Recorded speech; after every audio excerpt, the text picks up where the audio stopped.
ਪੰਜਾਬੀ ਦੇਖ ਰਹੇ ਸਾਰੇ ਦਰਸ਼ਕਾਂ ਦਾ ਸਵਾਗਤ ਹੈ। ਮੈਂ ਹਾਂ ਹਰਪ੍ਰੀਤ ਕੌਰ ਤੇ ਹਰ ਵਾਰ ਦੀ ਤਰ੍ਹਾਂ ਹਾਜ਼ਰ ਹਾਂ ਇਸ ਵਾਰ ਵੀ ਆਪਣਾ ਪ੍ਰੋਗਰਾਮ ਲੈ ਕੇ ਤੇ ਹਰ ਵਾਰ ਦੀ ਤਰ੍ਹਾਂ ਹਾਜ਼ਰ ਨੇ ਮੇਰੇ ਨਾਲ ਲਹਿਲ ਸਾਹਿਬ ਜੀ।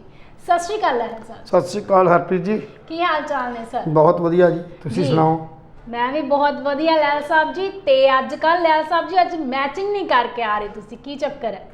ਦੇਖੋ ਗੱਲ ਇਹ ਹੈ ਹਾਂ ਮੈਚਿੰਗ ਤਾਂ ਫਿਰ ਇਹ ਆ ਵੀ ਕਿਤੇ ਵਿਆਹ ਸ਼ਾਦੀ ਜਾਣਾ ਹੋਵੇ ਜਾਂ ਕਿਤੇ ਹੋਰ ਜਾਣਾ ਹੋਵੇ ਤੇ ਚਲੋ ਉਹ ਹੋ ਸਕਦਾ ਹੈ। ਹਾਂ ਹੁਣ ਸਾਡੀ ਨਾਲੇ ਉਮਰ ਵੀ ਕਿਹੜੀ ਰਹਿ ਗਈ ਮੈਚਿੰਗਾਂ ਮੁਚਿੰਗਾਂ ਦੀ। ਹੁਣ ਤਾਂ ਸਾਰੀ ਦਿਹਾੜੀ ਆਪਣੇ ਕੰਮਾਂ ਧੰਦਿਆਂ 'ਚ ਤੇ ਸਮਾਜ ਦੇ ਜੋ ਸਾਡੇ ਨਾਲ ਅਸੀਂ ਵਿਚਰ ਰਹੇ ਹਾਂ ਉਹਨਾਂ ਤੇ ਵਿਚਾਰ ਟਾਂਦਰੇ ਕਰਦਿਆਂ ਲੰਘ ਜਾਂਦੀ ਹੈ।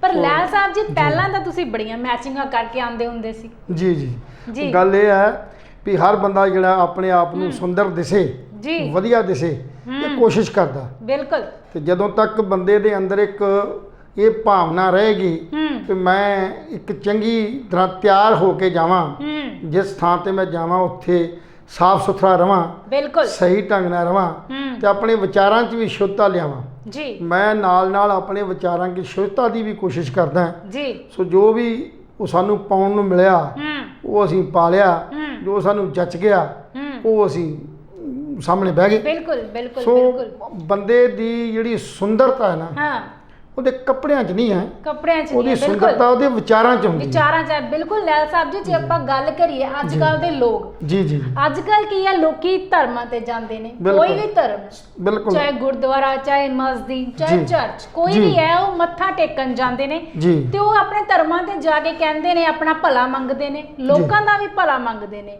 ਤੇ ਉਹ ਕਹਿੰਦੇ ਹੋਣਗੇ ਤੇ ਕਹਿੰਦੇ ਵੀ ਨੇ ਕਿ ਸਾਨੂੰ ਰੱਬਾ ਤੰਦਰੁਸਤੀ ਬਖਸ਼ ਤੇ ਗਲਤ ਕੰਮਾਂ ਤੋਂ ਦੂਰ ਰੱਖ ਜੀ। ਤੇ ਜਦ ਤੱਕ ਉਹ ਧਾਰਮਿਕ ਦੇ ਵਿੱਚ ਬੈਠੇ ਨੇ, ਮੱਥਾ ਟੇਕ ਕੇ ਬਾਹਰ ਨਿਕਲਦੇ ਨੇ ਤੇ ਉਸੇ ਵਕਤ ਉਹਨਾਂ ਦੇ ਵਿਚਾਰ ਬਦਲਣ ਲੱਗ ਜਾਂਦੇ ਨੇ। ਜੀ ਬਿਲਕੁਲ ਠੀਕ ਹੈ, ਬਿਲਕੁਲ ਹਰਪ੍ਰੀਤ ਜੀ ਤੁਸੀਂ ਸਹੀ ਕਿਹਾ ਜੀ ਵੀ ਸਾਡੇ ਜਿਹੜੇ ਆਮ ਲੋਕ ਨੇ, ਆਮ ਕੀ ਸਾਰੇ ਅਸੀਂ ਬਿਲਕੁਲ, ਕਿਉਂਕਿ ਅਸੀਂ ਇਸ ਧਰਤੀ ਦੇ ਜੀਵ ਹਾਂ। ਕਹਿੰਦੇ ਨੇ ਵੀ ਇਸ ਧਰਤੀ ਤੇ ਸਾਰੇ ਜੀਵਾਂ ਚੋਂ ਮਨੁੱਖ ਜਿਹੜਾ ਉੱਤਮ ਜੀਵ ਹੈ ਜੀ। ਉਹਦਾ ਕਾਰਨ ਕੀ ਹੈ? ਉਹਦਾ ਕਾਰਨ ਇਹ ਆ ਵੀ ਬਾਕੀ ਸਾਰੇ ਹੀ ਜਾਨਵਰ, ਡੰਗਰ ਜਾਂ ਜਿੰਨੀ ਵੀ ਹੋਰ ਉਤਪਤੀ ਹੈ ਜੀ, ਉਹਦੇ ਨਾਲੋਂ ਵੱਧ ਮਨੁੱਖ ਦੇ ਦਿਮਾਗ ਦੇ ਵਿੱਚ ਜਾਂ ਮਨੁੱਖ ਨੂੰ ਜਿਹੜਾ ਉਹ ਪ੍ਰਮਾਤਮਾ ਨੇ ਇੱਕ ਦਿਮਾਗ ਦਿੱਤਾ ਹੋਇਆ। ਉਸ ਦਿਮਾਗ ਦੇ ਕਾਰਨ ਅਸੀਂ ਸੋਚ ਵੀ ਸਕਦੇ ਹਾਂ ਜੀ, ਹਰ ਚੀਜ਼ ਜਿਹੜੀ ਆ ਉਹ ਅਸੀਂ ਮਹਿਸੂਸ ਕਰ ਸਕਦੇ ਹਾਂ, ਬਿਲਕੁਲ ਆਪਣੇ ਆਲਾ ਦੁਆਲਾ ਇਹ ਸਾਰਾ ਜਿਹੜਾ ਉਹ ਦੇਖ ਕੇ ਬੈਠਦੇ ਆ। ਉਹ ਸਿਆਣਿਆਂ ਨੇ ਕਿਹਾ ਵੀ ਕੁੱਤਾ ਪੂਛ ਮਾਰ ਕੇ ਬਹਿੰਦਾ ਜੀ। ਸੋ ਇਸ ਕਰਕੇ ਜਿੱਥੇ ਅਸੀਂ ਬਹਿੰਦੇ ਆ, ਜਿੱਥੇ ਅਸੀਂ ਰਹਿੰਦੇ ਆ, ਜਿੱਥੇ ਸਾਰਾ ਕਰਦੇ ਆ, ਅਸੀਂ ਸਾਫ਼ ਸੁਥਰਾ ਸਮਝ ਕੇ ਕਰਦੇ ਆ ਤੇ ਮਨੁੱਖ ਦੀ ਜਿਹੜੀ ਪ੍ਰਵਿਰਤੀ ਹੈ ਜੀ ਉਹ ਇੱਕ ਚੰਗਾ ਇਨਸਾਨ ਬਣਨ ਦੀ ਹੈ। ਬਿਲਕੁਲ ਸਹੀ। ਜੇ ਇਹ ਕੁਝ ਨਹੀਂ ਹੈ ਸਾਡੇ 'ਚ ਜੀ, ਜਿਸੇ ਆਪਾਂ ਆਲਾ ਦੁਆਲਾ ਨਹੀਂ ਦੇਖਦੇ, ਜੇ ਇੱਕ ਚੰਗੀ ਸੋਚ ਨਹੀਂ ਰੱਖਦੇ ਬਿਲਕੁਲ, ਚੰਗਾ ਮਨ 'ਚ ਵਿਚਾਰ ਨਹੀਂ ਬਣਾਉਂਦੇ, ਚੰਗਾ ਨਹੀਂ ਖਾਂਦੇ, ਚੰਗਾ ਨਹੀਂ ਪਹਿਨਦੇ ਤੇ ਅਸੀਂ ਵੀ ਉਹਨਾਂ ਜਾਨਵਰਾਂ, ਉਹਨਾਂ ਡੰਗਰਾਂ ਤਾਂ ਉਹਨਾਂ ਮਤਲਬ ਜੀਵਾਂ ਵਰਗੇ ਹੋਵਾਂਗੇ। ਫਿਰ ਸਾਡੀ ਜਿਹੜੀ ਆ ਵੱਖਰਾਪਣ ਕੋਈ ਨਹੀਂ ਹੈ। ਕਿਉਂ ਕਿ ਡੰਗਰ ਵੀ ਹਰਪ੍ਰੀਤ ਜੀ ਖਾਂਦੇ ਨੇ, ਉਹ ਵੀ ਸੌਂਦੇ ਨੇ, ਉਹ ਵੀ ਕੰਮ ਕਰਦੇ ਨੇ ਜੀ। ਜਾਨਵਰ ਵੀ ਇਹੀ ਕੁਝ ਕਰਦੇ ਨੇ ਜੀ। ਹੋਰ ਜਿਹੜੇ ਧਰਤੀ ਦੇ ਜੀਵ ਨੇ ਉਹ ਸਾਰਾ ਕੁਝ ਕਰਦੇ ਨੇ।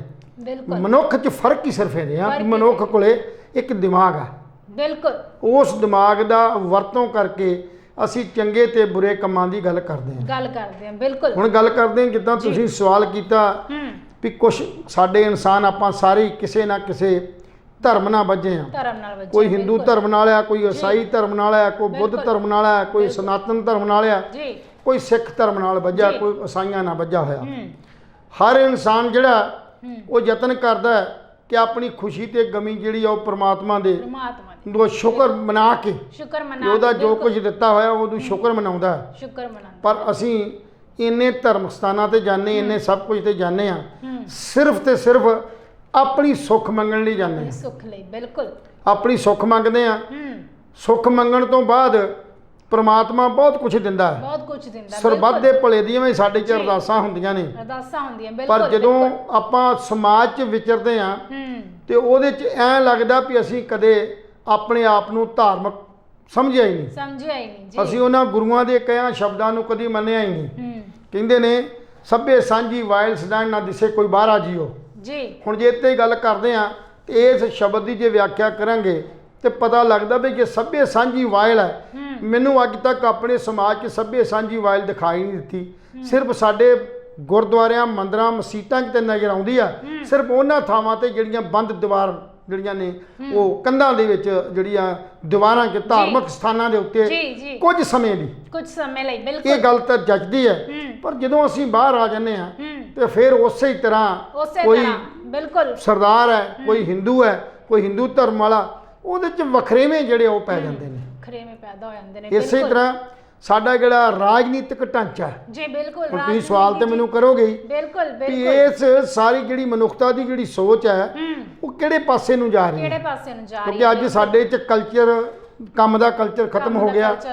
ਅਸੀਂ ਕੰਮ ਕਰਕੇ ਰਾਜੀ ਨਹੀਂ ਜੀ। ਅਸੀਂ ਆਪਣੇ ਬੱਚੇ ਜਿਹੜੇ ਸਾਡੇ ਨੇ ਜਿਨ੍ਹਾਂ ਲਈ ਸੁੱਖ ਮੰਗਦੇ ਆ, ਉਹ ਬੱਚੇ ਅੱਜ ਆਪਣੇ ਜਿਹੜੀ ਹੈ ਉਹ ਸਟੱਡੀ ਵਾਲੇ ਪਾਸੇ ਤੋਂ ਮੂੰਹ ਮੋੜੀ ਬੈਠੇ ਨੇ ਤੇ ਉਹਨਾਂ ਦਾ ਇੱਕੋ ਇੱਕ ਟੀਚਾ ਕਿ ਅਸੀਂ ਇਸ ਧਰਤੀ ਤੋਂ ਦੂਸਰੀ ਧਰਤੀ ਤੇ ਸ਼ਿਫਟ ਹੋ ਜਾਈਏ। ਬਿਲਕੁਲ ਲੈਲ ਸਾਹਿਬ ਜੀ, ਪਹਿਲਾਂ ਕੀ ਹੁੰਦਾ ਸੀ ਕਿ ਯੂਨੀਵਰਸਿਟੀ ਤੇ ਕਾਲਜ ਦੇ ਵਿੱਚ ਐਡਮਿਸ਼ਨ ਲੈਣ ਲਈ ਬਹੁਤ ਦਿਨ ਲੱਗ ਜਾਂਦੇ ਸੀ, ਸੀਟਾਂ ਨਹੀਂ ਮਿਲਦੀਆਂ ਸੀ ਜਲਦੀ ਸੀਟਾਂ ਲਈ ਲੋਕੀ ਬਹੁਤ ਯਤਨ ਕਰਦੇ ਸੀ, ਸਿਫਾਰਿਸ਼ਾਂ ਲਵਾਉਂਦੇ ਸੀ, ਪੈਸੇ ਦਿੰਦੇ ਸੀ, ਬਹੁਤ ਕੁਝ ਕਰਦੇ ਸੀ। ਪਰ ਅੱਜ ਦੇ ਵਕਤ ਉਹ ਯੂਨੀਵਰਸਿਟੀ, ਉਹ ਕਾਲਜ, ਸਾਰੀਆਂ ਸੀਟਾਂ ਖਾਲੀ ਪਈਆਂ ਨੇ ਤੇ ਲੋਕੀ ਨੌਜਵਾਨ ਬੱਚੇ ਅੱਜ ਕੱਲ੍ਹ ਦੇ ਬਾਹਰ ਜਾਣ ਨੂੰ ਲੱਗੇ ਹੋਏ ਨੇ। ਬਿਲਕੁਲ ਜੀ ਬਿਲਕੁਲ। ਉਹਦਾ ਕਾਰਨ ਫਿਰ ਆਪਣੇ ਇਹ ਸਪਸ਼ਟ ਹੈ ਜੀ ਵੀ ਸਾਡੇ ਇੱਥੇ ਕੀ ਹੈ, ਰੁਜ਼ਗਾਰ ਦੇ ਸਾਧਨ ਨਹੀਂ ਹੈ ਜੀ। ਬਿਲਕੁਲ, ਸਾਡਾ ਰੁਜ਼ਗਾਰ ਨਹੀਂ ਹੈ।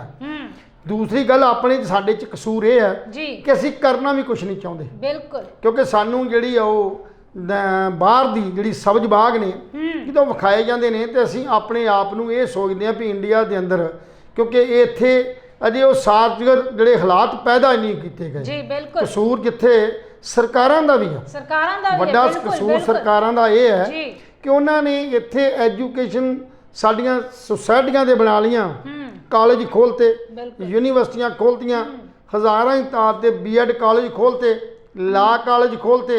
ਕਿਉਂਕਿ ਪਹਿਲਾਂ ਪਤਾ ਕੀ ਹੁੰਦਾ ਸੀ, ਜਦੋਂ ਆਰਪੀ ਅਸੀਂ ਪੜ੍ਹਦੇ ਸੀ ਤੇ ਉਦੋਂ ਸਰਕਾਰੀ ਜਿਹੜਾ ਸਾਰਾ ਕੁਝ ਸਿਸਟਮ ਸੀ, ਬਿਲਕੁਲ ਪ੍ਰਾਈਵੇਟ ਸਕੂਲ ਬਹੁਤ ਘੱਟ ਹੁੰਦੇ ਸੀ, ਬਿਲਕੁਲ।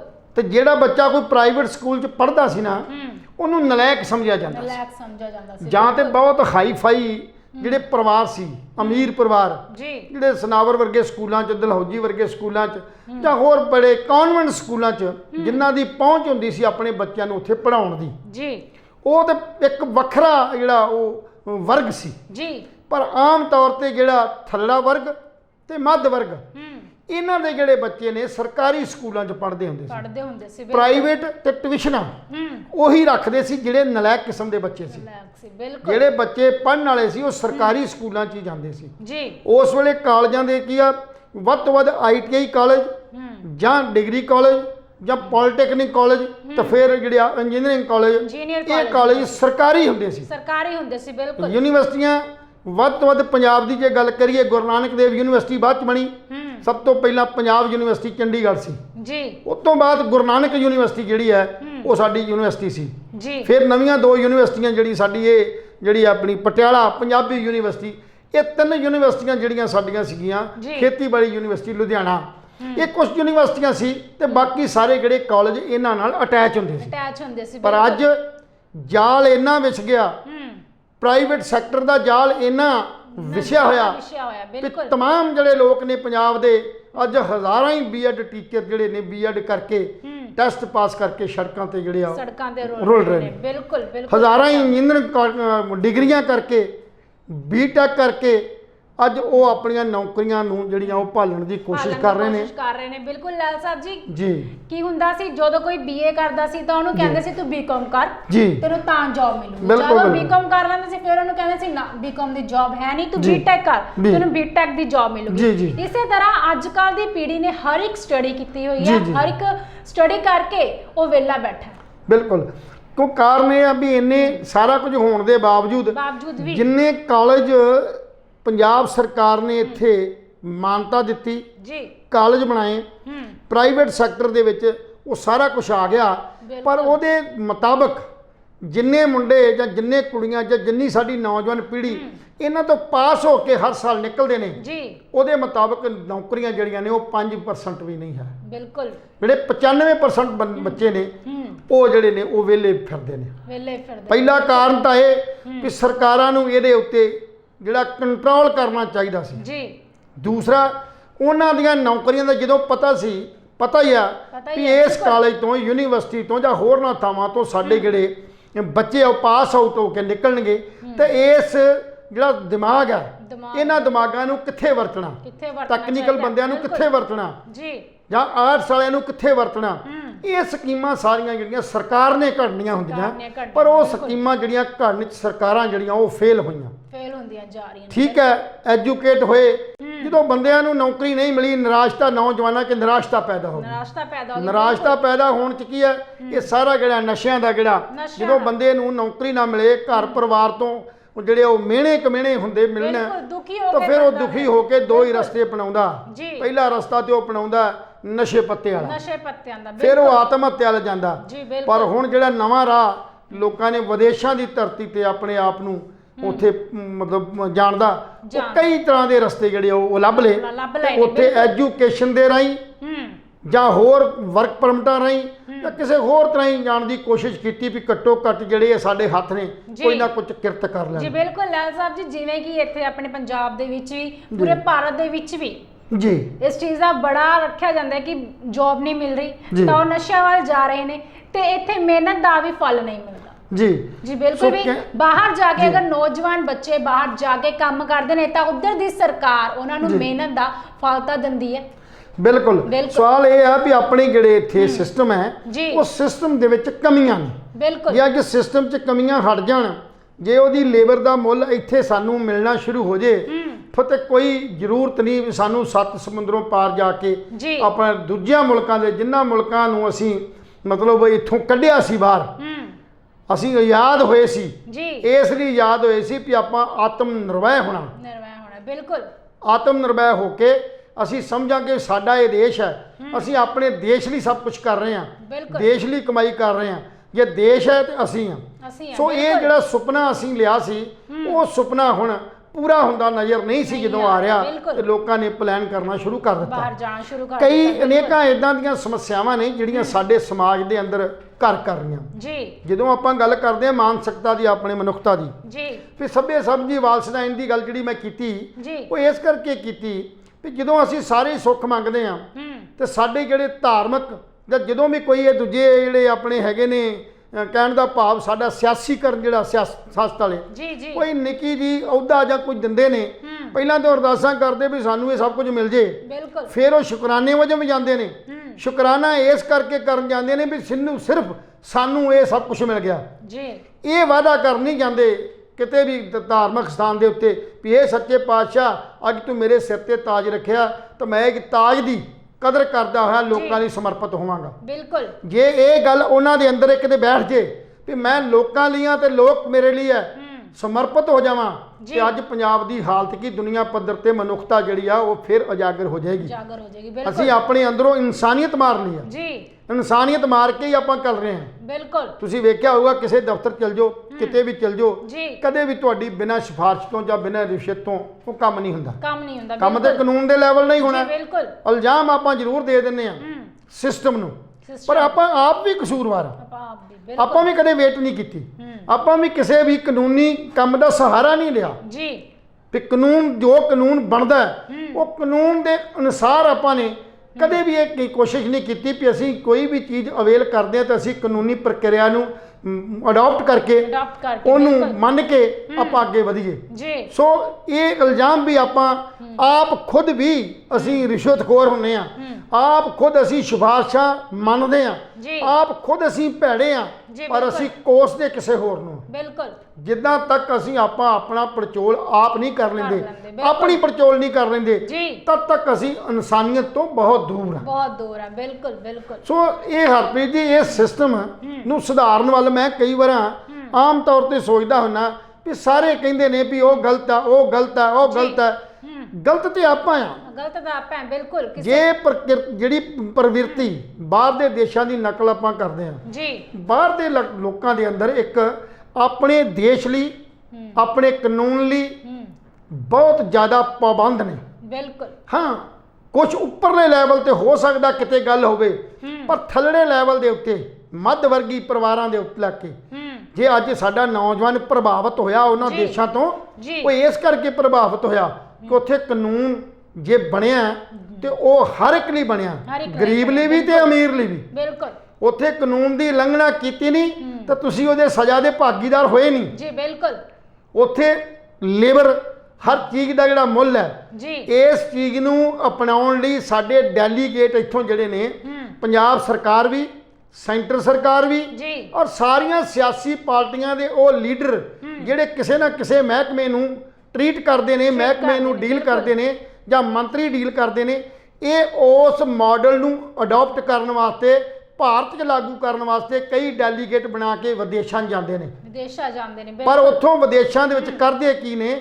ਆਮ ਤੌਰ ਤੇ ਜਦੋਂ ਅਸੀਂ ਵਿਦੇਸ਼ ਜਾਂਦੇ ਹਾਂ ਤਾਂ ਲੋਕਾਂ ਨੂੰ ਪੁੱਛਦੇ ਹਾਂ ਕਿ ਸਾਡੇ ਯਾਰ ਲੋਕ ਆਉਂਦੇ ਨੇ, ਤੁਹਾਡੇ ਔਰ ਸਾਡੇ 'ਚ ਡਿਫਰੈਂਸ ਕਿਉਂ ਆ? ਉਹ ਇਹ ਕਹਿੰਦੇ ਨੇ ਵੀ ਸਾਡਾ ਮਾਡਲ ਤਾਂ ਤੁਸੀਂ ਅਡਾਪਟ ਕਰਨ ਵਾਸਤੇ ਬੰਦੇ ਤੁਹਾਡੇ ਇੱਥੇ ਆਉਂਦੇ ਆ, ਪਰ ਉਹ ਇੱਥੇ ਸਿਰਫ ਤੇ ਸਿਰਫ ਫੰਡ ਇਕੱਠਾ ਕਰਕੇ ਐਨਆਰਆਈਜ਼ ਨੂੰ ਮਿਲ ਕੇ ਉਹਨਾਂ ਨੂੰ ਝੂਠੇ ਲਾਰੇ ਲਾ ਕੇ ਵੀ ਤੁਹਾਨੂੰ ਅਸੀਂ ਇੱਥੇ ਆਪਣੇ ਪੰਜਾਬ ਦੇ ਅੰਦਰ ਇੰਡਸਟਰੀ ਲਾਉਣ ਦੀ ਇਜਾਜ਼ਤ ਦਿੰਦੇ ਆ, ਤੁਸੀਂ ਪੈਸਾ ਇਨਵੈਸਟ ਕਰੋ। ਉਹ ਇਸ ਢੰਗ ਦੇ ਕਾਨੂੰਨਾਂ ਦੀਆਂ ਸਾਰੀਆਂ ਚੀਜ਼ਾਂ ਨੂੰ ਵੇਖਦਿਆਂ ਹੋਇਆਂ ਜਦੋਂ ਹਵਾਈ ਅੱਡੇ ਤੇ ਜਹਾਜ਼ ਫੜਦੇ ਇੰਡੀਆ ਦਾ, ਉਹ ਸਾਰਾ ਕੁਝ ਉਸ 에ਅਰਪੋਰਟ ਤੇ ਹੀ ਛੱਡ ਕੇ ਆ ਜਾਂਦੇ ਨੇ। ਬਿਲਕੁਲ। ਫਿਰ ਉਸੇ ਤਰ੍ਹਾਂ ਆਣ ਕੇ ਕਹਾਣੀਆਂ ਤਾਂ ਸੁਣਾਉਣਗੇ ਆਪਣੇ ਪਰਿਵਾਰਾਂ 'ਚ ਕਿ ਅਸੀਂ ਆਹ ਕੁਝ ਕੀਤਾ, ਆਹ ਕੁਝ ਹੋਇਆ, ਯਾਰਾਂ ਮਿੱਤਰਾਂ ਨੂੰ ਦੱਸਣਗੇ। ਪਰ ਜਦੋਂ ਕਾਨੂੰਨ ਦੀ ਗੱਲ ਲਾਗੂ ਕਰਨ ਦੀ ਆਊਗੀ, ਕਾਨੂੰਨ ਬਣਾਉਣ ਦੀ ਗੱਲ ਆਊਗੀ, ਤੇ ਉਸ ਵੇਲੇ ਆਪਾਂ ਉਸ ਮਾਡਲ ਨੂੰ ਠੰਡੇ ਬਸਤੇ 'ਚ ਪਾ ਕੇ ਫਿਰ ਉਸੇ ਹੀ ਤਰ੍ਹਾਂ ਜਿਵੇਂ ਧਰਤੀ ਤੇ ਭਾਰਤ ਚੱਲ ਰਿਹਾ, ਜਿਵੇਂ ਪੰਜਾਬ 'ਚ ਸਭ ਕੁਝ ਹੋ ਰਿਹਾ, ਉਹ ਐਜਿਟ ਜੋਦਾ ਹੁੰਦਾ। ਬਿਲਕੁਲ ਬਿਲਕੁਲ। ਜੇ ਇੰਨਾ ਵਰੇ ਆਪਾਂ ਯਤਨ ਕਰਦੇ ਰਹੇ ਹਾਂ, ਕਈ ਸਰਕਾਰਾਂ ਆਈਆਂ, ਕਈ ਵੀ ਰੇਤ ਮਾਫੀਆ ਬੰਦ ਕਰ ਦਿਆਂਗੇ, ਅਸੀਂ ਨਸ਼ੇ ਬੰਦ ਕਰ ਦਿਆਂਗੇ, ਅਸੀਂ ਆਹ ਕੁਝ ਕਰ ਦਿਆਂ, ਜੇ ਨਹੀਂ ਹੋਇਆ ਤਾਂ ਉਹਦਾ ਕਾਰਨ ਸਿਰਫ ਸਾਡੀ ਮਾਨਸਿਕਤਾ ਹੈ। ਮਾਨਸਿਕਤਾ, ਬਿਲਕੁਲ। ਮੇਰੀ ਗੱਲ ਸਮਝ ਗਏ ਵੀ ਇਹ ਮਾਨਸਿਕਤਾ, ਜਿੰਨਾ ਤੱਕ ਅਸੀਂ ਆਪਣੀ ਮਾਨਸਿਕਤਾ ਨੂੰ ਚੇਂਜ ਨਹੀਂ ਕਰਦੇ, ਨਵੇਂ ਪ੍ਰੋਗਰਾਮ ਨਹੀਂ ਬਣਾਉਂਦੇ, ਉਦੋਂ ਤੱਕ ਕਦੇ ਵੀ ਅਸੀਂ ਸਭੇ ਸਾਂਝੀ ਵਾਇਲਸਦਾਨ ਦੇ ਇਸ ਕਥਨ ਨੂੰ ਲਾਗੂ ਨਹੀਂ ਕਰ ਸਕਦੇ। ਬਿਲਕੁਲ। ਸੋ ਜੇ ਮਨੁੱਖਤਾ ਦੀ ਗੱਲ ਕਰਦੇ ਆ ਤਾਂ ਉਹ ਬਾਬੇ ਨਾਨਕ ਨੇ ਬੜਾ ਵਧੀਆ ਕਿਹਾ ਸੀ ਜੀ, ਏਕ ਨੂਰ ਤੋਂ ਸਭ ਜਗ ਉਪਜਿਆ, ਕੌਣ ਭਲੇ ਕੋ ਮੰਦੇ। ਬਿਲਕੁਲ। ਜਦੋਂ ਅਸੀਂ ਨੂਰ ਇੱਕ ਤੋਂ ਜੰਮੇ ਆ, ਇੱਕ ਕੁਦਰਤ ਤੋਂ ਅਸੀਂ ਪੈਦਾ ਹੋਏ ਆ, ਤਾਂ ਫਿਰ ਸਾਡੇ 'ਚ ਵੱਖਰੇਵਾਂ ਕਾਹਦਾ? ਅੱਜ ਸਿਆਸੀ ਪਾਰਟੀਆਂ ਨੇ, ਇਹਨਾਂ ਸਾਰਿਆਂ ਨੇ, ਸਿਆਸਤਦਾਨਾਂ ਨੇ, ਰਾਜਨੀਤਿਕਾਂ ਨੇ ਸਾਡੇ ਅੰਦਰ ਇੱਕ ਜਾਤ ਪਾਤ ਦਾ ਏਡਾ ਵੱਡਾ ਪਾੜਾ ਪਾਤਾ ਕਿ ਅਸੀਂ ਜਿਹੜੇ ਆ ਉਹ ਅਜੇ ਵੀ ਇੱਕ ਦੂਜੇ ਦੇ ਨੇੜੇ ਨਹੀਂ ਹੋ ਰਹੇ। ਬਿਲਕੁਲ। ਜਦੋਂ ਕਿ ਅਸੀਂ ਸੰਤਾਪ 1947 ਵਾਲਾ ਵੀ ਹੰਡਾਇਆ, ਸੰਤਾਪ 84 ਵਾਲਾ ਵੀ ਹੰਡਾਇਆ, ਤੇ ਹੁਣ ਕਰੋਨਾ ਦਾ ਵੀ ਹੰਡਾਇਆ। ਇਹਨਾਂ ਦਾ ਜਦੋਂ ਅਸੀਂ ਮੁਲਾਂਕਣ ਕਰਦੇ ਹਾਂ, ਖੈਰ ਅੱਜ ਦੀ ਪੀੜ੍ਹੀ ਜਿਹੜੀ ਨਵੀਂ ਪੀੜ੍ਹੀ ਆ, ਨਵੀਂ ਪੀੜ੍ਹੀ ਨੇ ਸ਼ਾਇਦ 47 ਨਾ ਵੇਖੀ ਹੋਵੇ, ਨਵੀਂ ਪੀੜ੍ਹੀ ਨੇ ਹੋ ਸਕਦਾ 84 ਨਾ ਵੇਖੀ ਹੋਵੇ, ਪਰ ਜਿਸ ਪੀੜ੍ਹੀ ਨੇ ਵੇਖੀ ਆ ਉਹ ਅੱਜ ਵੀ ਕਰਾਉਂਦਾ, ਅੱਜ ਵੀ ਉਹ ਮੰਗ ਕਰਦਾ ਵੀ ਸਾਡੀ ਏਕ ਨੂੰ ਸਭ ਦਾ ਗੁਪਜੇ ਵਾਲੀ ਗੱਲ ਜਿਹੜੀ ਰੋਜ਼ ਅਸੀਂ ਗੁਰਦੁਆਰਿਆਂ ਤੋਂ, ਰੋਜ਼ ਮੰਦਰਾਂ ਮਸੀਤਾਂ ਤੋਂ, ਰੋਜ਼ ਅਸੀਂ ਆਪਣੇ ਸਪੀਕਰਾਂ, ਟੀਵੀ ਹਰ ਮਾਹ ਦੇ ਬਣਾਈ ਸੁਣਦੇ ਹਾਂ, ਪਰ ਅਸੀਂ ਆਪਣੇ ਜੀਵਨ 'ਚ ਇਸ ਗੱਲ ਨੂੰ ਕਦੇ ਨਹੀਂ ਅਪਣਾਇਆ। ਪਾਠ ਹਰ ਬੰਦਾ, ਚਾਹੇ ਕੋਈ ਧਰਮ ਕਿਸੇ ਨਾਲ ਵੀ ਜੁੜਿਆ, ਉਹ ਆਪਣੇ ਆਪਣੇ ਇਸ਼ਟ ਨੂੰ ਯਾਦ ਕਰਨ ਵਾਸਤੇ ਉਹ ਜਿਹੜਾ ਪਾਠ ਪੂਜਾ ਜ਼ਰੂਰ ਕਰਦਾ। ਪਾਠ ਪੂਜਾ ਕਰਨ ਤੋਂ ਬਾਅਦ ਅੱਧੇ ਘੰਟੇ ਬਾਅਦ ਦੁਕਾਨਦਾਰ ਆਪਣੀ ਦੁਕਾਨ 'ਚ ਵਾਧੇ ਦੀ ਅਰਦਾਸ ਕਰ ਲੈਂਦਾ, ਕਾਰੋਬਾਰੀ ਆਪਣੇ 'ਚ ਕਰ ਲੈਂਦਾ, ਕੋਈ ਕਿਸੇ ਨੂੰ ਧੂਪ ਥਕਾ ਦਿੰਦਾ, ਕੋਈ ਪ੍ਰਸ਼ਾਦ ਵੰਡ ਦਿੰਦਾ, ਪਰ ਉਹਦੇ ਤੋਂ ਬਾਅਦ ਅੱਗੇ ਸੋਚਣ ਦਾ ਉਹਨਾਂ ਕੋਲ ਸਮਾਂ ਨਹੀਂ ਹੈ। ਉੱਥੇ ਫਿਰ ਆਪਾਂ ਉਸੇ ਤਰ੍ਹਾਂ ਜਿਵੇਂ ਜ਼ਿੰਦਗੀ ਗੁਜ਼ਰ ਰਹੀ ਹੈ, ਅਸੀਂ ਹਰ ਉਹ ਕੁਰੀਤੀ ਪਾਪਾਂ ਬਾਜ ਨਾ ਹੋਏ ਇਕੱਠੀ, ਇਹ ਨਗੁਣੀ ਮਾਇਆ, ਇਹ ਪਾਪਾਂ ਦੀ ਜਿਹੜੀ ਮਾਇਆ ਉਸ ਵੱਲ ਅਸੀਂ ਪ੍ਰੇਰਿਤ ਹੋ ਜਾਂਦੇ ਹਾਂ। ਜਦੋਂ ਕੋਈ ਰੋਜ਼ ਚੈਨਲਾਂ ਤੋਂ ਸਾਡੇ ਜਿਹੜੇ ਧਾਰਮਿਕ ਪ੍ਰਚਾਰਕ ਨੇ ਉਹ ਮਾਇਆ ਦੇ ਖਿਲਾਫ ਬੋਲਦੇ ਨੇ, ਬਹੁਤ ਕੁਝ ਮਾਇਆ ਨੂੰ ਨਾਗਣੀ ਕਹਿ ਕੇ ਕਈ ਕਿਸਮ ਦੇ ਨਾਵਾਂ ਨਾਲ ਸੰਬੋਧਨ ਕਰਕੇ ਕਈ ਪ੍ਰਚਾਰਕਾਂ ਦਾ, ਕਈ ਧਾਰਮਿਕ ਆਗੂਆਂ ਦਾ, ਬਿਲਕੁਲ ਕਈ ਮਤਲਬ ਕਥਾਵਾਚਕਾਂ ਦੇ ਅਸੀਂ ਟੀਵੀ ਦੇ ਰਾਹੀਂ ਸੰਦੇਸ਼ ਸੁਣਦੇ ਹਾਂ, ਪ੍ਰਵਚਨ ਸੁਣਦੇ ਹਾਂ। ਬਿਲਕੁਲ। ਗੁਰੂ ਗ੍ਰੰਥ ਸਾਹਿਬ ਦੀ ਗੁਰਬਾਣੀ ਦੇ ਉੱਤੇ ਗੁਰੂ ਗ੍ਰੰਥ ਸਾਹਿਬ ਦੇ ਟੀਕੇ ਕਈ ਹੋਏ ਨੇ, ਜੀ। ਪਰ ਦੁੱਖ ਇਸ ਗੱਲ ਦਾ ਹੈ ਕਿ ਸਭ ਕੁਝ ਹੋਣ ਦੇ ਬਾਵਜੂਦ ਵੀ ਅਜੇ ਅਸੀਂ ਮਨੁੱਖਤਾ ਵਾਲੀ ਜ਼ਿੰਦਗੀ ਜਿਹੜੀ ਆ ਉਹ ਜਿਉਣ ਦੇ ਬਹੁਤ ਨੇੜੇ ਵੀ ਨਹੀਂ ਪਹੁੰਚੇ। ਬਿਲਕੁਲ ਬਿਲਕੁਲ ਅਜੇ ਵੀ ਅਸੀਂ ਉਹ ਸਾਡੇ ਜਿਹੜੀ ਬਿਰਤੀ ਹੈ ਉਹ ਬਿਰਤੀ ਅਜੇ ਵੀ ਸਾਡੇ 'ਚ ਉਹ ਮਾੜੀ ਆ। ਜੀ। ਕਹਿੰਦੇ ਇਤਿਹਾਸਕਾਰ ਕਹਿੰਦੇ ਨੇ ਵੀ ਉਹਨੇ ਕਤਲ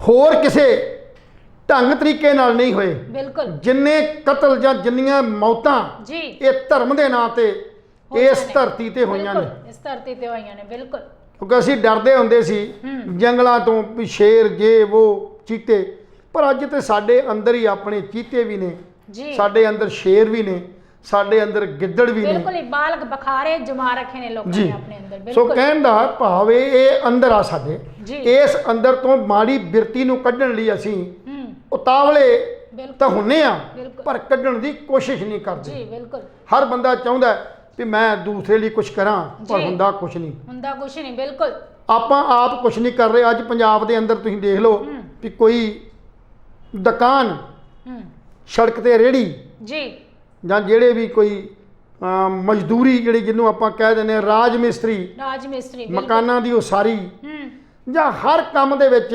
ਸਾਡੇ ਜਿਹੜੇ ਬਾਹਰਲੇ ਸੂਬਿਆਂ ਤੋਂ ਆਏ ਬੰਦੇ ਨੇ ਉਹਨਾਂ ਨੇ ਕਾਰੋਬਾਰ ਸਾਂਭ ਲਏ ਨੇ। ਬਿਲਕੁਲ ਉਹਨਾਂ ਦੇ ਅੰਦਰ ਵਰਕ ਕਲਚਰ ਹੈ, ਜੀ ਉਹ ਕੰਮ ਕਰਕੇ ਵੇਖਦੇ ਨੇ। ਬਿਲਕੁਲ ਅੱਜ ਸਵੇਰੇ ਹੀ ਮੈਂ ਇੱਕ ਬੰਦੇ ਨੂੰ ਮਿਲਿਆ ਤੇ ਉਹ ਯੂਪੀ ਦਾ ਸੀ, ਤੇ ਉਹ ਤੇ ਇੱਕ ਬੰਦਾ ਸਾਡੇ ਗੱਡੀਆਂ ਧੋਂਦਾ ਉਹ ਨੇਪਾਲ ਦਾ ਹੈ, ਜੀ ਮਤਲਬ ਇੱਧਰ ਸ਼ਾਇਦ ਸਿੱਕਮ ਸਾਈਡ, ਅਸਾਮ ਸਾਈਡ ਦਾ ਹੈ। ਜੀ ਤੇ ਉਹਨੇ ਅੱਗੇ ਆਪਣੇ ਠੇਕੇਦਾਰ ਰੱਖੇ ਹੋਏ ਨੇ, ਅੱਛਾ।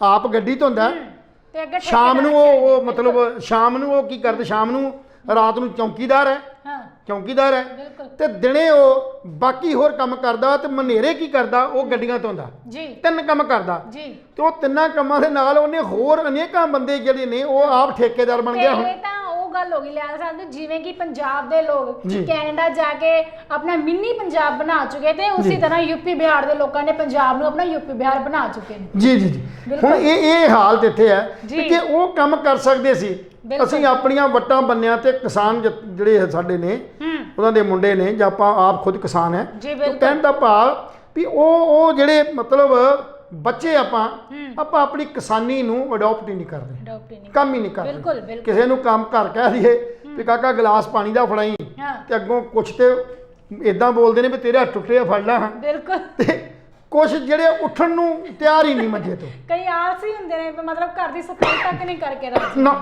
ਬਿਲਕੁਲ ਕਹਿਣ ਦਾ ਭਾਵ ਵੀ ਸਾਡੇ ਅੰਦਰੋਂ ਨੇ ਵਰਕ ਕਲਚਰ ਜਿਹੜਾ ਖਤਮ ਹੋ ਗਿਆ। ਖਤਮ ਹੁੰਦਾ ਜਾ ਰਿਹਾ। ਖਤਮ ਹੋਣ ਦੇ ਪਿੱਛੇ ਵੀ ਇੱਕ ਬੜੀ ਵੱਡੀ ਸਾਜ਼ਿਸ਼ ਹੈ। ਬਿਲਕੁਲ ਉਹ ਸਾਜ਼ਿਸ਼ ਸਾਡੀਆਂ ਸਰਕਾਰਾਂ ਦੀ ਹੈ, ਸਰਕਾਰਾਂ ਸਾਡੇ ਪੋਲੀਟੀਕਲ ਢਾਂਚੇ ਦੀ ਹੈ ਜੀ। ਵੀ ਸਾਨੂੰ ਛੋਟੇ ਮੋਟੀਆਂ ਇਹ ਰਿਆਤਾਂ ਦੇ ਕੇ ਰਿਆਤਾਂ ਦੇ ਕੇ ਬਿਲਕੁਲ ਮੁਕਤਖੋਰ ਬਣਾਇਆ ਜਾ ਰਿਹਾ। ਮੁਕਤਖੋਰ। ਬਿਲਕੁਲ ਬਿਲਕੁਲ ਬਿਲਕੁਲ। ਜੇ ਹਰਪ੍ਰੀਤ ਜੀ ਤੁਹਾਨੂੰ ਘਰੇ ਬੈਠੇ ਆ, ਹਾਂ ਚੌਲ ਵੀ ਮਿਲ ਜਾਣ, ਦਾਲ ਵੀ ਮਿਲ ਜੇ, ਬਿਲਕੁਲ ਹੋਰ ਮਾੜਾ ਮੋਟਾ ਸਮਾਨ ਮਿਲ ਜੇ, ਹਾਂ ਤੁਹਾਡੀ ਬਿਜਲੀ ਹੋ ਜੇ 2-250 ਰੁਪਏ 'ਚ, ਹਾਂ, ਤੇ ਤੁਸੀਂ ਕੀ ਕੰਮ ਕਰਨ ਵਾਸਤੇ ਜਾਓਗੇ? ਫਿਰ ਘਰੇ ਆਰਾਮ ਨਾਲ ਬੈਠ ਕੇ ਖਾਵਾਂਗੇ। ਨਾ ਮੈਂ ਖਾਵਾਂ, ਜੀ ਕੀ ਬਿਲਕੁਲ ਲੋੜ ਉੱਠਣ ਦੀ? ਜੀ ਬਿਲਕੁਲ ਸੋ ਇਸ ਕਰਕੇ ਇਹ ਸਾਡੀਆਂ ਹੱਡਾਂ ਦੇ ਵਿੱਚ ਸਾਡੇ 'ਚ ਪਾਣੀ ਪਾਉਣ ਦੀ ਗੱਲ ਹੈ। ਜੀ ਬਿਲਕੁਲ ਸਾਡੇ ਉਸ ਮਿਹਨਤੀ ਪੰਜਾਬੀਆਂ 'ਚ ਜਿਹੜੇ ਕਹਿੰਦੇ ਵੀ ਸਾਰੇ ਹਿੰਦੁਸਤਾਨ ਨੂੰ ਪੰਜਾਬੀ ਅਣਖੀ ਵੀ ਬਹੁਤ ਸੀ ਤੇ ਮਿਹਨਤੀ ਵੀ ਬਹੁਤ ਸੀ, ਮਿਹਨਤੀ ਵੀ ਬਹੁਤ ਸੀ। ਬਿਲਕੁਲ ਪਰ ਅੱਜ ਹੋਰਨਾਂ ਸੂਬਿਆਂ ਨਾਲੋਂ ਜੇ ਆਪਾਂ ਇਹਦਾ ਮੁਲਾਂਕਣ ਕਰਦੇ ਹਾਂ, ਵੱਖਰੀ ਗੱਲ ਹੈ ਕਿ ਪੰਜਾਬ ਦਾ ਸੂਬਾ ਅੱਜ ਵੀ ਰੱਜ ਕੇ ਰੋਟੀ ਖਾ ਰਿਹਾ, ਚ ਕੋਈ ਸ਼ੱਕ ਨਹੀਂ। ਬਿਲਕੁਲ ਬਿਲਕੁਲ ਬਲੈਲ ਸਾਹਿਬ ਬਿਲਕੁਲ ਸਹੀ ਗੱਲ ਕਹੀ। ਜਦੋਂ ਕਿਸੇ ਨਾਲ ਗੱਲ ਕਰੀਏ ਨਾ,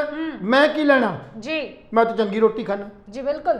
ਸਿਆਸੀ ਗੱਲ ਕਰੀਏ, ਉਹ ਛੱਡ ਪਰਾਂ, ਅਸੀਂ ਕੀ ਲੈਣਾ, ਅਸੀਂ ਕੀ ਉਹਦੀ ਲੈਣਾ। ਰੋਟੀ ਖਾ ਰਹੇ ਹਾਂ। ਬਿਲਕੁਲ ਇਹ ਜਿਹੜੀਆਂ ਗੱਲਾਂ ਨੇ ਇਹ ਸਾਨੂੰ ਆਪਣੇ ਇਤਿਹਾਸ ਨਾਲੋਂ ਤੋੜਦੀਆਂ ਨੇ। ਜੀ ਇਹੀ ਕੁਝ ਇਹ ਸਾਡੇ ਰਾਜਸੀ ਨੇਤਾ ਜਿਹੜਾ ਸਾਡਾ ਸਿਆਸੀਕਰਨ ਹੈ, ਉਹ ਇਹੀ ਤੇ ਚਾਹੁੰਦਾ ਵੀ ਲੋਕ ਜਿਹੜੇ ਨੇ ਮਾਨਸਿਕ ਤੌਰ ਤੇ ਜੀਨੀਅਨ ਤੌਰ ਤੇ ਇੰਨੇ ਗੁਲਾਮ ਬਣਾਤੇ ਜਾਣ ਗੁਲਾਮ ਬਣ ਚੁੱਕੇ ਨੇ ਕਿ ਅਸੀਂ ਸਭ ਕੁਝ ਉਹੀ ਕੁਝ ਕਰੀਏ ਜਿਹੜਾ ਅਸੀਂ ਕਰਨਾ ਚਾਹੁੰਦੇ ਹਾਂ। ਕਰਨਾ ਚਾਹੁੰਦੇ ਹਾਂ। ਬਿਲਕੁਲ ਸੋ ਇਹ ਮਾਨਸਿਕਤਾ ਜਦ ਤੱਕ ਨਹੀਂ ਬਦਲਦੀ, ਜਦ ਤੱਕ ਅਸੀਂ ਵਰਕ ਕਲਚਰ ਪੈਦਾ ਨਹੀਂ ਕਰਦੇ, ਅਸੀਂ ਗੁਰਦੁਆਰਿਆਂ 'ਚ ਜਾ ਕੇ ਆਪਣੇ ਮਨ ਨੂੰ ਝੂਠੀ ਤਸੱਲੀ ਤਾਂ ਦੇ ਦਿੰਦੇ ਆ ਜੀ ਬਿਲਕੁਲ। ਮੈਂ ਕਈ ਵਾਰ ਇਹ ਗੱਲ ਕਹੀ ਹੈ ਵੀ ਬਾਬਾ ਨਾਨਕ ਤੋਂ ਤੁਸੀਂ ਅਰਦਾਸ ਕਰ ਸਕਦੇ ਹੋ, ਸੁੱਖ ਮੰਗ ਸਕਦੇ ਹੋ, ਸੁੱਖ ਮੰਗ ਸਕਦੇ ਹੋ, ਬਿਲਕੁਲ। ਪਰ ਕੰਮ ਤੇ ਤੁਹਾਨੂੰ ਆਪ ਹੀ ਕਰਨਾ ਪੈਣਾ ਹੈ। ਬਿਲਕੁਲ, ਹੱਥ ਪੈਰ ਤਾਂ ਆਪ ਹੀ ਹਿਲਾਉਣੇ, ਆਪ ਹੀ ਮਾਰਨੇ ਪੈਣੇ ਨੇ। ਬਿਲਕੁਲ, ਜਦ ਬਿਲਕੁਲ। ਤੱਕ ਤੁਸੀਂ ਆਪ ਨਹੀਂ ਮਾਰੋਗੇ ਉਦੋਂ ਤੱਕ ਕੁਝ ਨਹੀਂ ਹੋ ਸਕਦਾ। ਜੀ। ਸੋ ਇਸ ਕਰਕੇ ਤੁਸੀਂ ਸਭ ਤੋਂ ਪਹਿਲਾਂ ਆਪਣੇ ਆਪ ਵੱਲ ਨਜ਼ਰ ਮਾਰੋ ਕਿ ਅਸੀਂ ਆਪ ਕਿੰਨੇ ਕੁ ਠੀਕ ਹੈ। ਜੇ ਤੁਸੀਂ ਸਰਕਾਰੀ ਕਰਮਚਾਰੀ ਹੋ ਤੇ ਸਰਕਾਰੀ ਕਰਮਚਾਰੀ ਡਿਪਾਰਟਮੈਂਟ 'ਚ ਜਾ ਕੇ ਜਿੱਥੇ ਤੁਹਾਡੀ ਜੌਬ ਹੈ, ਜਿੱਥੇ ਤੁਸੀਂ ਨੌਕਰੀ ਕਰਦੇ ਹੋ, ਜੀ, ਉੱਥੇ ਇਮਾਨਦਾਰੀ ਨਾਲ ਨੌਕਰੀ ਕਰੋ। ਬਿਲਕੁਲ। ਤੁਹਾਨੂੰ ਕੋਈ ਤੁਹਾਡੇ ਕੋਲੇ ਕਿਤੇ ਮੁੱਖ ਮੰਤਰੀ ਪੰਜਾਬ ਤੇ ਨਹੀਂ ਆਣ ਕੇ ਬੈਠਾ ਵੀ ਤੁਹਾਨੂੰ ਕਹੂਗਾ ਵੀ ਮਾੜਾ ਕੰਮ ਕਰ। ਬਿਲਕੁਲ ਲੈਲ ਸਾਹਿਬ ਜੀ, ਜਿਵੇਂ ਕਹਿੰਦੇ ਨੇ ਕਿ ਕਈ ਇਨਸਾਨ ਹੁੰਦੇ ਨੇ ਜਿਨ੍ਹਾਂ ਦਾ ਕੰਮ ਨਹੀਂ ਬਣਦਾ ਹੁੰਦਾ, ਉਹ ਰੱਬ ਨੂੰ ਕੋਸਣ ਲੱਗ ਜਾਂਦੇ ਨੇ ਵੀ ਤੂੰ ਮੇਰਾ ਕੰਮ ਨਹੀਂ ਕਰਦਾ, ਮੇਰੀ ਕਿਸਮਤ ਕਿਵੇਂ ਦੀ ਲਿਖਦੀ ਹੈ। ਬਿਲਕੁਲ। ਫਿਰ ਰੱਬ ਕਹਿੰਦਾ ਕਿ ਤੂੰ ਉੱਠ ਕੁਛ ਕਰ ਤਾਂ ਹੀ ਤੇਰਾ ਕੁਛ ਬਣੂਗਾ। ਜੇ ਤੂੰ ਬੈਠਾ ਹੀ ਰਹੇਗਾ ਫਿਰ ਤੇਰਾ ਬਣੇਗਾ ਕੀ? ਬਿਲਕੁਲ। ਇਹ ਗੱਲ ਬਿਲਕੁਲ ਇਹ ਢੁਕਦੀ ਹੈ ਜੀ ਵੀ ਪ੍ਰਮਾਤਮਾ ਤੁਹਾਨੂੰ ਨੇ ਦਿਮਾਗ ਦਿੱਤਾ, ਹੱਥ ਪੈਰ ਹੱਥ ਦਿੱਤੇ ਨੇ, ਲੱਤਾਂ ਦਿੱਤੀਆਂ ਨੇ, ਪੈਰ ਦਿੱਤੇ ਨੇ, ਤੁਹਾਡਾ ਸਰੀਰ ਸੁੰਦਰ ਬਣਾਇਆ। ਇਹ ਸਿਰਫ ਵਿਖਾਵੇ ਲਈ ਨਹੀਂ।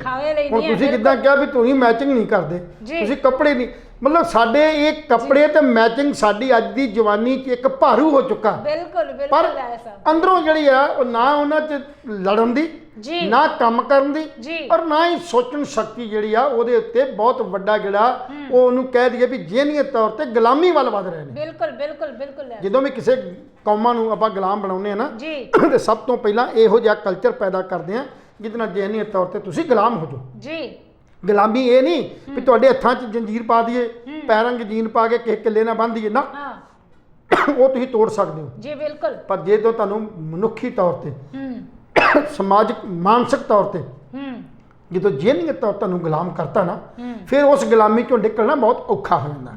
ਸੋ ਇਹੀ ਕੋਈ ਸਾਡੀ ਬ੍ਰਿਟਿਸ਼ ਸਰਕਾਰਾਂ ਨੇ ਜਿਹੜੀਆਂ ਪੁਰਾਣੀਆਂ, ਜਦੋਂ ਪੁਰਾਣਾ ਇਤਿਹਾਸ ਵੇਖਦੇ ਆ ਤੇ ਉਹ ਸਾਡੀ ਇਸ ਸੋਚ ਤੇ ਇਸੇ ਕਰਕੇ ਉਹਨਾਂ ਸਾਨੂੰ ਜਿਹਨੀਅਤ ਬਣਾਇਆ ਸੀ, ਜਿਹਦੇ ਤੋਂ ਸਾਡੇ ਇਨਕਲਾਬੀਆਂ ਨੇ, ਸਾਹਿਬ ਭਗਤ ਸਿੰਘ ਹੋਣਾ ਨੇ, ਜਾਂ ਉਹਨਾਂ ਦੀ ਲਹਿਰ ਨੇ, ਜਾਂ ਉਹਨਾਂ ਤੋਂ ਪਹਿਲਾਂ ਬੱਬਰ ਖਾਲਸਾ, ਆਪਣੇ ਬੱਬਰ ਅਕਾਲੀਆਂ ਨੇ, ਅਕਾਲੀਆਂ ਲਹਿਰਾਂ ਨੇ, ਜਾਂ ਪੰਜਾਬ ਦੀਆਂ ਜਿੰਨੀਆਂ ਵੀ ਅੰਦੋਲਨ ਹੋਏ ਨੇ, ਇਹਨਾਂ ਸਾਰਿਆਂ ਨੇ, ਸਾਡੇ ਜਿਹੜੇ ਆਗੂਆਂ ਨੇ, ਇਹ ਸਾਨੂੰ ਜਿਹਨੀਅਤ ਤੋਂ ਬਾਹਰ ਕੱਢ ਕੇ ਜੀਣਾ ਸਿਖਾਇਆ। ਬਿਲਕੁਲ। ਅੱਜ ਚੈਨਲਾਂ ਦੇ ਉੱਤੇ ਧਾਰਮਿਕ ਸਾਡੇ, ਮੈਂ ਪਹਿਲਾਂ ਵੀ ਕਹਿਤਾ, ਪ੍ਰਚਾਰਕ ਸਾਡੀ ਇਸ ਜਿਹਨੀਅਤ ਨੂੰ ਹੀ ਬਾਹਰ ਕੱਢਣ ਦੀ ਕੋਸ਼ਿਸ਼ ਕਰਦੇ ਆ। ਗੁਰੂ ਨਾਨਕ ਸੱਚੇ ਪਾਤਸ਼ਾਹ ਤੋਂ ਲੈ ਕੇ ਗੁਰੂ ਗੋਬਿੰਦ ਸਿੰਘ ਤੱਕ 200 ਸਾਲ ਲੱਗੇ।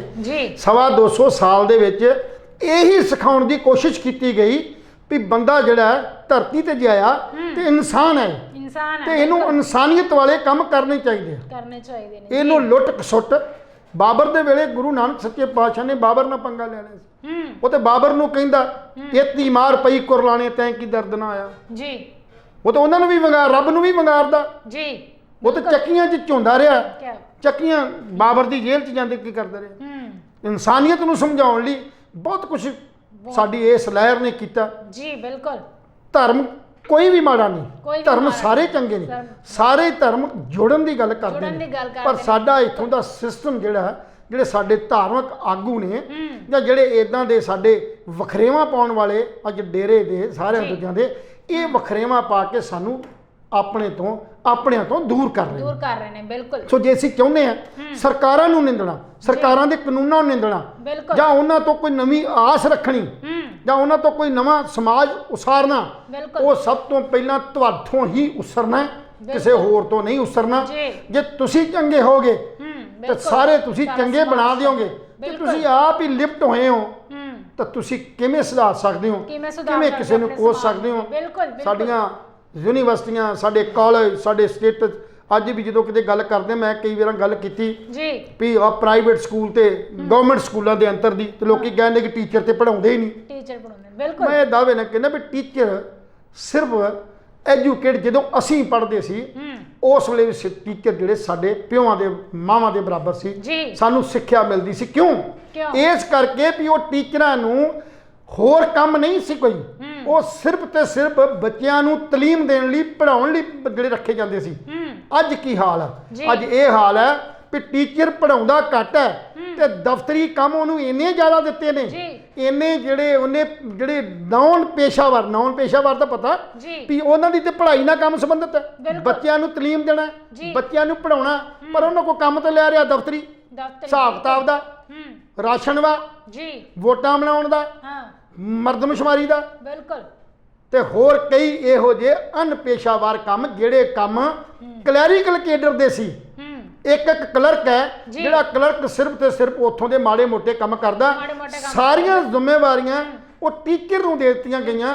ਉਹ ਟੀਚਰ ਵਿਚਾਰਾ ਆਪਣੀ ਕਲਾਸ ਅਟੈਂਡ ਕਿਵੇਂ ਕਰਨ ਜਾਵੇ, ਬੱਚਿਆਂ ਨੂੰ ਕਿਵੇਂ ਪੜ੍ਹਾਵੇ। ਜੀ, ਬਿਲਕੁਲ। ਜਿਹੜੇ ਸਾਡੇ ਮਤਲਬ ਜਿਹੜੇ ਸ਼ਾਸਤਰੀ ਨੇ, ਜੀ ਜੀ ਪਤਾ ਨਹੀਂ ਉਹ ਕਿੱਦਾਂ ਦੀ ਪਾਲਿਸੀ ਬਣਾਉਂਦੇ ਨੇ ਕਿ ਬੱਚਿਆਂ ਨੂੰ ਪੇਂਟਿੰਗ ਸਿਖਾ ਦਿਓ, ਮੋਬਾਈਲ ਚਲਾਉਣਾ ਸਿਖਾ ਦਿਓ, ਜੀ, ਬਿਲਕੁਲ। ਖਿਡੌਣੇ ਬਣਾਉਣੇ ਸਿਖਾ ਦਿਓ। ਉਹ ਸਾਨੂੰ ਐਜੂਕੇਸ਼ਨ ਦੀ ਲੋੜ ਹੈ। ਐਜੂਕੇਸ਼ਨ ਦੀ ਲੋੜ ਹੈ, ਬਿਲਕੁਲ। ਇਹ ਜਿਹੜੀਆਂ ਚੀਜ਼ਾਂ ਇਹ ਜਾ ਕੇ ਜਦੋਂ ਉਹਦੀ ਸੋਚ ਡਿਵੈਲਪ ਹੋ ਜਾਏ, ਇਹਦੀ ਨੀਂਹ ਪੱਕੀ ਹੋ ਜਾਏ, ਫਿਰ ਇਹ ਸ਼ੌਕ ਵਾਲੀਆਂ ਜਿਹੜੀ ਸ਼ੌਕ ਪਾਲਣ ਵਾਲੀਆਂ ਗੱਲਾਂ, ਉਹਦੇ ਮਾਨਸਿਕ ਵਿਕਾਸ ਦੀਆਂ ਗੱਲਾਂ ਉਹ ਬਾਅਦ ਚ ਆਉਣੀਆਂ ਚਾਹੀਦੀਆਂ, ਜਿਹਦੇ ਨੂੰ ਸਹਾਰਾ ਬਣਾ ਕੇ ਬਿਲਕੁਲ, ਅੱਜ ਪ੍ਰਾਈਵੇਟ ਸੈਕਟਰ ਜਿਹੜਾ ਸਾਡੇ ਚ ਆਇਆ। ਸੋ ਇਹ ਸਾਰਾ ਕੁਝ ਸਾਡੀਆਂ ਸਰਕਾਰਾਂ ਨੂੰ, ਸਾਡੇ ਸਿਸਟਮ ਨੂੰ ਸਮਝਣ ਦੀ ਲੋੜ ਹੈ। ਜੀ ਲਾਲ ਸਾਹਿਬ, ਜਿਵੇਂ ਬੱਚਿਆਂ ਨੇ ਗੱਲ ਕੀਤੀ, ਬੱਚਿਆਂ ਨੂੰ ਤਾਂ ਮੋਬਾਈਲ ਦੀ ਅੱਜ ਕੱਲ੍ਹ ਵੈਸੇ ਹੀ ਬਹੁਤ ਨੌਲੇਜ ਹੋਈ ਪਈ ਹੈ। ਜੀ। ਲੋਕਡਾਊਨ ਦੇ ਵਿੱਚ ਬੱਚਿਆਂ ਨੇ ਮੋਬਾਈਲ ਤੋਂ ਸਿਵਾ ਕੀਤਾ ਵੀ ਕੀ ਹੈ ਅੱਜ ਕੱਲ੍ਹ। ਸੋ ਇਹ ਬੜੇ ਵਿਚਾਰ ਦੇ ਜੀ ਹਿੱਸੇ ਨੇ। ਸੋ ਇਸ ਕਰਕੇ ਹਰਪ੍ਰੀਤ ਜੀ ਹਰ ਰੋਜ਼ ਜੀ ਸਾਡੇ ਕੋਲ ਵਿਸ਼ਾ ਹੁੰਦਾ, ਬਿਲਕੁਲ। ਅਸੀਂ ਉਸ ਵਿਸ਼ੇ ਤੇ ਆਪਣੇ ਸਮਾਜ ਨੂੰ, ਆਪਣੇ ਲੋਕਾਂ ਨੂੰ ਜੀ ਅਵੇਅਰ ਕਰਨਾ ਹੁੰਦਾ, ਅਵੇਅਰ ਕਰਨਾ ਤੇ ਹੁੰਦਾ, ਅਸੀਂ ਉਹ ਅਵੇਅਰ ਕਰਦੇ ਹਾਂ। ਜੀ। ਸੋ ਸਾਨੂੰ ਇਸ ਅਵੇਅਰਨੈਸ 'ਚ ਕਈ ਜੇ ਅਸੀਂ ਗੱਲਾਂ ਕਰਨ ਲੱਗ ਜਾਈਏ ਜੀ, ਤਾਂ ਬਿਲਕੁਲ। ਮੇਰਾ ਖਿਆਲ ਸਾਡੇ ਜੀਵਨ ਦੇ ਵਿੱਚੋਂ ਅਨੇਕਾਂ ਹੀ ਹੋਰ ਗੱਲਾਂ ਨੇ, ਮਿਸਾਲਾਂ ਨੇ। ਨਿਕਲ ਕੇ ਆਉਣਗੀਆਂ, ਰਹਿਣ ਬਿਲਕੁਲ। ਸਹਿਣ ਸਾਡਾ ਇਦਾਂ ਦਾ ਹੋ ਗਿਆ, ਖਾਣ ਪੀਣ ਸਾਡਾ ਦਾ ਹੋ ਜੀ। ਗਿਆ।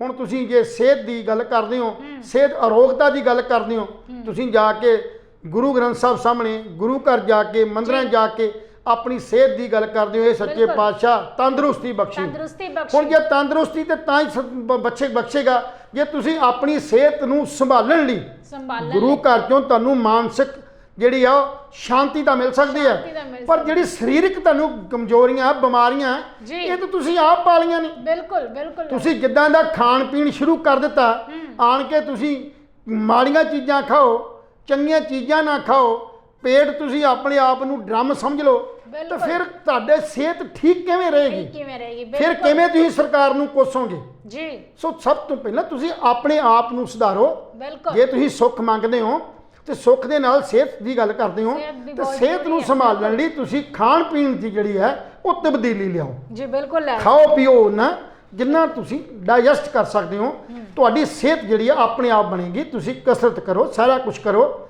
ਮਾਨਸਿਕ ਜਿਹੜੀ ਤੁਹਾਡੀ ਸ਼ਾਂਤੀ ਦੀ ਜੀ ਗੁਰੂ ਘਰ ਨੇ, ਗੁਰੂ ਪਰ ਘਰ, ਗੁਰੂ ਘਰ ਬਿਲਕੁਲ। ਜਾ ਕੇ ਇਹ ਨਾ ਵਾਪਸ ਆ ਜਾਓ ਕਿ ਅਸੀਂ ਘਰ ਦੀ ਸੁੱਖ ਸ਼ਾਂਤੀ ਮੰਗ ਲਈਏ। ਜੀ ਸਰਬੱਤ ਦੇ ਭਲੇ ਮੰਗਣ ਵਾਸਤੇ, ਬਿਲਕੁਲ। ਸਰਬੱਤ ਵਾਸਤੇ ਤੁਹਾਨੂੰ ਆਪਣੀ ਸੋਚ ਬਦਲਣੀ ਹੀ ਪਏਗੀ। ਬਿਲਕੁਲ, ਬਿਲਕੁਲ। ਤਾਂ ਹੀ ਅਸੀਂ ਕਿਸੇ ਦੂਸਰੇ ਦਾ ਘਰ ਸਵਾਰ ਸਕਦੇ ਹਾਂ। ਜੀ, ਇਹ ਬਿਲਕੁਲ। ਰਿਸ਼ਵਤਖੋਰੀ, ਇਹ ਸਿਫਾਰਸ਼, ਇਹ ਸਾਰੇ ਬੇਈਮਾਨੀ, ਕੰਮ ਛੱਡਣੇ ਇਹ ਪੈਣੇ, ਸਾਰੇ ਬਿਲਕੁਲ। ਜਿਹੜੇ ਲੋਟੂ ਕੰਮ ਨੇ ਜੀ, ਉਹ ਬਿਲਕੁਲ, ਛੱਡੇ ਜਾ ਛੱਡਣੇ ਸਕਦੇ ਨੇ। ਪੈਣੇ, ਤੇ ਬਿਲਕੁਲ। ਤਾਂ ਹੀ ਆਪਾਂ ਇਸ ਗੱਲ ਤੋਂ ਸਭੇ ਸਾਂਝੀ ਵਾਇਲਸ ਦੇਣ ਨਾ ਦਿਸੇ ਕੋਈ ਬਾਹਰਾ ਜੀਓ ਵਾਲੀ ਜਿਹੜੀ ਗੱਲ ਹੈ ਬਿਲਕੁਲ। ਉਹ ਤਾਂ ਹੋ ਸਕਦੀ ਹੈ। ਜੀ। ਏਕ ਨੂਰ ਤੋਂ ਸਭ ਜਗ ਉਪਜੇ ਵਾਲੀ ਗੱਲ ਤਾਂ ਹੋ ਸਕਦੀ ਹੈ ਜੀ। ਜਾਤਾਂ ਬਰਾਦਰੀਆਂ ਨੂੰ ਇਹ ਸਾਰਾ ਕੋਈ ਨੂੰ ਛੱਡ ਕੇ ਮਨੁੱਖਤਾ ਦੀ ਜ਼ਿੰਦਗੀ ਜੀਣ ਨਾਲ ਉਪਰਾਲਾ ਕਰੀਏ, ਜੀ, ਬਿਲਕੁਲ ਫਿਰ ਅਸੀਂ ਐਸਾ। ਸਾਰਾ ਕੁਝ ਹੋ ਸਕਦਾ।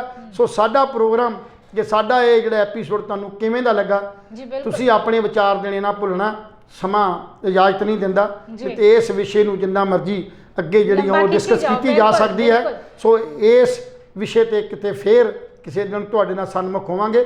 ਸੋ ਕਹਿਣ ਦਾ ਭਾਵ ਇਹ ਸਾਡਾ ਪ੍ਰੋਗਰਾਮ ਤੁਹਾਨੂੰ ਕਿੱਦਾਂ ਦਾ ਲੱਗਦਾ, ਤੁਸੀਂ ਆਪਣੇ ਵਿਚਾਰ ਦੇਣੇ ਨਾ ਭੁੱਲਣਾ। ਤੁਹਾਡੇ ਵਿਚਾਰਾਂ ਨਾਲ ਹੀ ਸਾਡੀ ਜਿਹੜੀ ਹੈ ਉਹ ਸਾਨੂੰ ਹੋਰ ਨਵਾਂ ਕਰਨ ਦੀ ਜਿਹੜੀ ਉਹ ਨਵਾਂ ਤਾਕਤ ਕਰਨ ਦੀ ਮਿਲਦੀ ਤਾਕਤ ਮਿਲਦੀ ਹੈ। ਹੈ, ਸੋ ਬਿਲਕੁਲ। ਕੱਲ ਫੇਰ ਮਿਲਾਂਗੇ ਇਸੇ ਚੈਨਲ ਤੇ ਇਸੇ ਸਮੇਂ। ਮੈਂ ਤੇ ਹਰਪ੍ਰੀਤ ਜੀ ਫਿਰ ਤੁਹਾਡੇ ਸਨਮੁਖ ਹੋਵਾਂਗੇ। ਉਦੋਂ ਤੱਕ ਸਾਨੂੰ ਦੋਨਾਂ ਨੂੰ ਦਿਓ ਇਜਾਜ਼ਤ। ਰੱਬ ਰਾਖਾ।